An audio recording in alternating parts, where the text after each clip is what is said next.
All right, everybody. So today I'm going to be taking you through my first 90 days on Turo, which it's funny to look back on it because it was a roller coaster, but you guys are going to be able to hear it today. So hey, this is Peter with Car Rental Coach. If you're looking to scale your current car rental business or start a car rental business, then you're in the right place. Now, make sure you hit the subscribe button so you don't miss any of our videos. And before I get into it here, if you're a person that's serious about starting a car rental business, or you have a car rental business, you got 3 or 4 cars and you want to scale to 10, you want to scale to 20, right? Then I want you to go to carrentalcoach.com. We have a quick 60-second survey. It's going to tell me if you're qualified to work with us. If you are, then you'll jump on a call with our team and hopefully we'll be able to work with you directly. So to get into the video itself, wow, starting the car rental journey, what an interesting thing it was. So for those of you that don't know, the journey was actually something that started about a year before I got into the business. So to give you guys a little bit of background on myself, I used to be in, think of it like electronics resale. So I would buy electronics locally, I would sell them on eBay, I would sell them locally, I would sell them overseas to underdeveloped markets. That was the main business that I was in. So every time that I get into a business, I'm joining all kinds of groups and education things to learn as much as I can before I actually jump into it. And there was a guy that I met from one of the groups. I won't say his name, but he's a pretty cool dude, you know. I still follow him to this day. We have conversations every now and then. He actually started renting out cars on a platform called Car. And if you guys look it up, unfortunately, Car is no longer a platform. They actually got bought out by Getaround, who's one of Turo's main competitors. But he was renting out cars on Car. And I saw he got 1 car, he got 2 cars, then he got 3 cars. And I saw him posting about saying like, oh, you know, the car made $1,200 this month, or this car made $1,500. So the more I started seeing these posts, I'm like, wow, that seems pretty cool. And also my family has a background in real estate investing. So my father's always been telling me to like read a ton of books and things ever since I was 16 about passive income and, other types of investing. So when I'm seeing this car rental business and the guy's posting about it, I'm like, wait a minute, that's kind of like passive income. When your car's rented out, you don't have to keep doing work for it on a consistent basis. It's making you money while you're sleeping. So for me, I was like, wow, that actually might be a good business. So originally I looked into it for about 5 or 6 months, doing a lot of research, and I was actually out and about with my one friend, and I was telling him that I'm like, wow, man, I'm really looking into doing this business. Like, it seems like it would be a pretty cool thing, right? So he's like, well, what do you mean? So I kind of break it down. I show him my spreadsheets where I've been looking at the numbers saying like, oh, if we rent it out for this amount of money a day and it rents out for this many days and we have this amount of money that comes in and you get to choose how much you pay the platform. You know how it is when you're all excited about something new, right? I'm just like word bombing on it. I'm like, in the platform, you can have it where you can only pay them 20%, and that means we get to keep 80% of the money, and we don't have to do marketing. And it's like, it just seems like it's such a great business because it's something we can do on the side of what I'm already doing, right? Well, at that time, I was actually running a beauty business. So I was like, oh, this is perfect because it could be something passive and I could start growing a fleet in my free time, and hopefully that passive income would overtake my active income. Then boom, I'm financially free. So I'm telling him about, you're telling people stuff when you're all excited. They're like, okay, well, what about this? What about that? What about this? When he's saying those things, he's like, well, what about the insurance? He's like, what about when the car's not actually being rented? What if somebody hits into it? How many people are on this platform? Like, is the car actually gonna rent? He's going through all this stuff with me, right? So after we talked about it for a little bit, he's like, you know what, man, I might be interested in going in this business with you. Like, how much do you think it'll cost to get into it? I'm like, it depends. What do both of our credit scores look like? Because we could go in cash, but growing up, learning about real estate and all those things, I'm like, well, if I could use other people's money, then cash probably isn't the best thing to do, especially where interest rates were. They weren't super crazy. But I'm like, well, let's talk about that. So we look into our credit scores. We're both above a 700. I think I was at like a 718 and he was at like a 720. They were pretty close, but I'm like, okay, our credit's pretty good. So why don't we go and finance and get a car? And he's like, okay, finance. How do you want to do that? Like, how do we even know what kind of car that we could get? So I do a little bit more research into financing, and I find out that it was at the time, it was Bank of America and Capital One. They both have where you can basically get a pre-approval on their website. So you go and you can take that pre-approval to a dealership, which anybody that watches Car Rental Coach, you know that I recommend buying in cash now, but this is when I started. So sometimes you gotta learn by your own mistakes. But I got both of those. We got approved for one vehicle, it was like 20K right off the bat, right? So we go all over. When I say we go all over, at first we were looking at our computers. We're like, okay, well, there's this place, there's that place, there's Kia here, there's Ford here. We're looking at all the different cars. And another big part of the research before we actually went and got a car is Turo has it on their website where you can see the top performing cars that they recommend. And at the time, one of the best cars was a Kia Rio. And I remember this because I did so much research on trying to find a Kia Rio, and they were basically out of stock everywhere. Couldn't find a stupid Kia Rio. So I look into some of the other cars that there were, and as you guys have heard me say,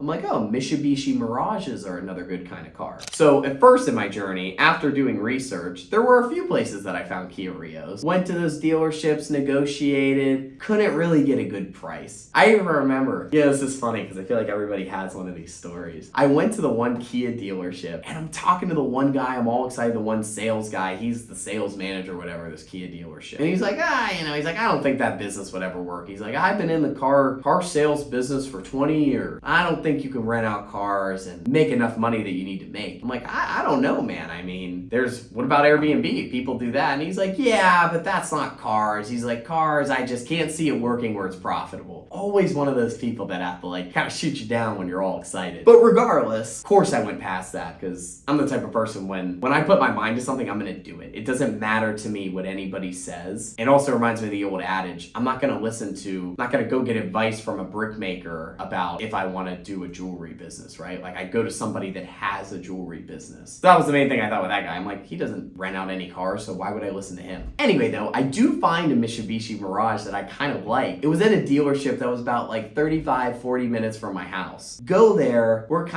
talking about it back and forth, saying like, okay, think it might be a good thing. When I say back and forth as in with the salesperson, we start negotiating on price. Now, at this time, all I knew from the education that I watched is that you want to get cars for 10 to 20% off of MSRP. And the main reason why all the education says that is because then when you would go and sell the car, you can at least break even on it or lose a little bit of money. So I was like, okay, 10 to 20%, that's what I was negotiating. So I negotiated, got the car for a pretty decent price. It was that 2019 white Mitsubishi Mirage. Fingers crossed, still haven't had any major problems with the car today. So I go and get the car, put it on the platform in September, and 3 days go by and it doesn't rent. And I'm like, what the heck? Why isn't the car renting? I'm all excited about this. And I'm like, well, if it can't rent, we got a car payment, then I have to take my active income to pay for this car. It sucks. So, okay, 3 days go by, I look it up, literally not on this computer, but on a different one. How to get car to rent out for more days. So at that time, that's when I found out about Turo's automatic pricing, right? Big thing about the automatic pricing, I've explained this before, they have a minimum and a maximum, and when you put it on automatic, your car will rent out for basically a number that's in between what you set the minimum and maximum. They have a recommended, you want to be within that recommended. So as soon as I did that, boom, car was rented. Not for a lot of money, because I was like, I want to get the car rented, so I put it at the very low end of what the car would rent for, which was about $30 a day. But hey, some renting is better than no renting, right? So the car rented, I was excited about it. I was like, okay, did okay. First month after that, the car ended up being rented for about 17 days total, which I was like, okay, pretty confident in this. Maybe I could, turn it up to the next level. So the next month after that, I was like, okay, let me get really into the pricing. I upped it a little bit. So if it was around $30 a day, I think I upped it to like $38 to $40 a day. And that month it rented out for over 20 days. So I'm like, okay, now I'm feeling confident, right? I'm talking to the friend that I originally got into the business with, and I'm like, dude, we got to scale this up. Like, we can do something here. And he's like, wait, I don't know if I want to get more loans, more debt, the whole thing. But I'm like, but look at it this way. The car is completely rented out, right? It's rented. At the end of the day, we're looking at it's about a 20% profit margin. That was after everything was paid. Again, Those of you that watch these videos now know that we operate at about a 50% margin. There was a lot that I didn't know. A lot of people that were being paid, a lot of outsourcing for some things that could have been brought in-house. But anyway, car's operating at a 20% margin. I'm like, this is great. It's 20% profit. Like, that's after the loan, that's after all expenses, that's even after setting money aside. So we would set money aside for maintenance and all of those things. So car was doing pretty good. After that, that's when I'm like, all right, we need another car. So we go back to that same dealership, and we were only planning on buying one car, but after talking my friend into it, we actually get two cars. We get two more Mitsubishi Mirages, but these ones were newer. They were 22. So we go and get 22s, you know, we're all excited. We're like, you know, in the business, we're moving and grooving. Put those cars on the platform. They're running out for more than 20 days. So I'm like, oh wow, we really have something on our hands here. Like, this is a business that can do really well if you can scale it. So at this point, I'm about 60 days in, and this is where I'm starting to do research, because it's like, okay, I financed these 3 cars. And to give you guys some more background, these were all under our personal names. Like, this wasn't under a business or anything, which that would have been a nice thing to know. That's a big thing that George talks about in his videos. When he financed, he was able to do it through his business, which really allows for better scale. But the point that I'm making here is that business was doing well. I had 3 cars. At this time, this is when I started doing a lot of research in how do I take this business to the next level? How do I get up to 10? How do I get up to 20 cars? And that's where reading into this a lot. And I also talked to a lot of different financing companies.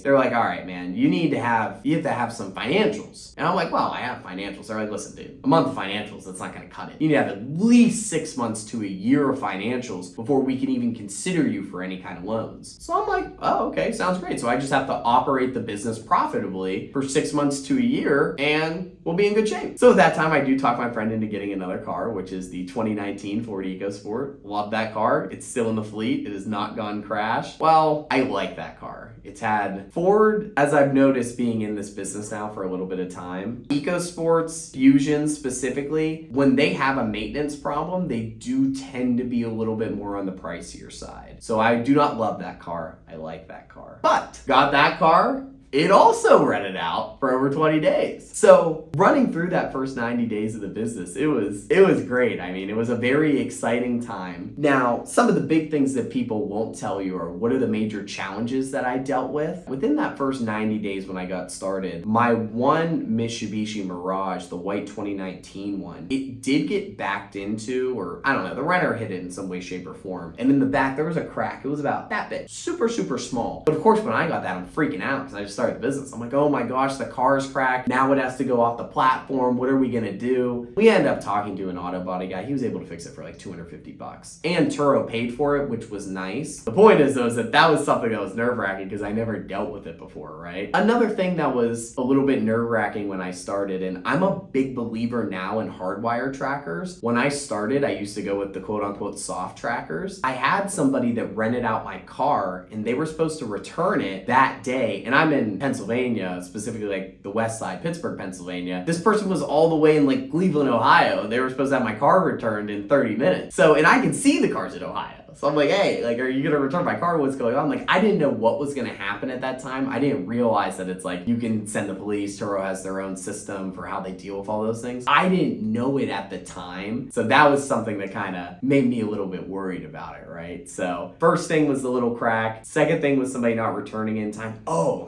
here's a big thing I didn't know about. When somebody smokes in your car, right? And I've talked about it. I thought, was it like, oh, somebody smokes, I let Turo know, I get a smoking fee. It is not like that. You have to prove to Turo that somebody smoked in your vehicle. So when this first happened to me, and I remember being within the 90 days, because my one business partner was like, dude, somebody definitely smoked cigarettes in this car. Like, it smells atrocious. And I was like, oh geez, that's terrible. Contact Turo, and they're like, oh, well, is there any evidence of smoking? I'm like, well, what do you mean evidence? What are you talking about? They're like, well, there any ashes or any cigarettes? And they're like, anything that you can prove that that person actually smoked? Well, the answer was no, because I already cleaned out the car. So there was no evidence. So that was something where, that was a rabbit hole I had to go down, where if somebody does ever smoke in your car, you can get smoke bombs. I mean, you can get them at Walmart, typically any store like that, Walmart, Target. It's basically a car bomb where you throw it in your car and it'll smell like nobody ever smoked in it. Something I didn't know, something that had to come out of the business's pocket as opposed to Turo reimbursing something. But yeah, those were really the first three like major challenges or uh-ohs that I had when I first started there with the business. So it was definitely a roller coaster. It was cool though to actually see money come in when you start something and to be profitable. Because I'm a big proponent in doing research. That's a big reason why I love creating content, is because people that are doing research, you're serious enough to look into it. So it's like, it should give you an idea when you start for what works and what doesn't. And yeah, guys, that concludes our video. Thank you so much for watching. If you're serious about the car rental business, go to thatcarrentalcoach.com and maybe we'll be working with you.